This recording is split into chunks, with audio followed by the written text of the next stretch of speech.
Welcome to The Terrible Take, a mini podcast telling Steelers Nation what's on our mind. I'm Josh Carney. Well, it's safe to say Merril Hoge and the Pittsburgh Steelers linebacker Devin Bush won't be exchanging Christmas cards or pleasantries anytime soon. Not after Hoge went scorched earth on the much-maligned fourth-year linebacker on 93.7 The Fan Friday afternoon. In case you missed it, Hoge said there's no hope for Bush getting back to being a productive linebacker in a response to a question from host Andrew Filipponi. Here's what Hoge said, quote, "He's not a very good football player. He doesn't play smart. He doesn't play fast. He doesn't even play with great leverage and technique when he does, and he hurts you. There's nothing he does that helps you. People target him in the passing game. They wear him out. He's never gotten any better, and he's not going to get any better there." End quote. This isn't the first time Hoge has publicly attacked Bush, and based on the nature of his comments, it won't be the last. What in the world did Devin Bush do to Merril Hoge?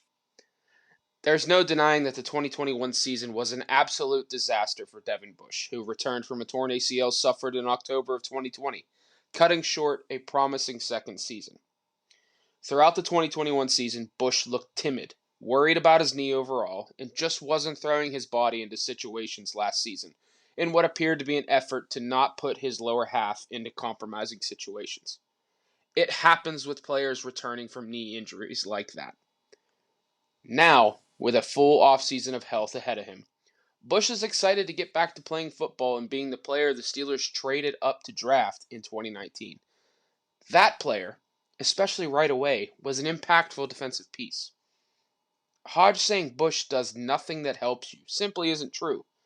When he's right, he's that rangy sideline-to-sideline linebacker, the same one that had a hand in 7 turnovers in his first season, that being 2 interceptions, 4 fumble recoveries, and 1 forced fumble.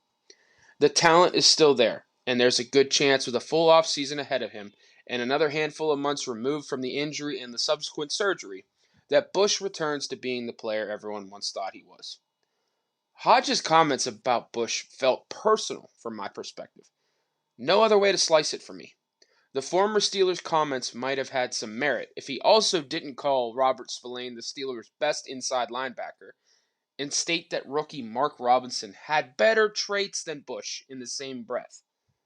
That Mark Robinson being a 7th-round pick who just switched to linebacker last year. It seems unpopular to back Bush and believe that the former number 10 overall pick will get back to his high level of play experienced in 2019 and early 2020. But that's exactly what I'm doing. A good inside linebacker is still in there, especially one that is an ideal fit in today's game. The addition of Myles Jack next to him will help Bush find his game once again. That much I believe in. Maybe that makes me naive, but that's a better alternative than being like Merril Hoge at the moment. Be sure to follow us at SteelersDepot.com and check out episodes of The Terrible Take every weekday at 5 p.m. Eastern Time. And check out The Terrible Podcast with Alex Kozora and Dave Bryan every Tuesday and Friday.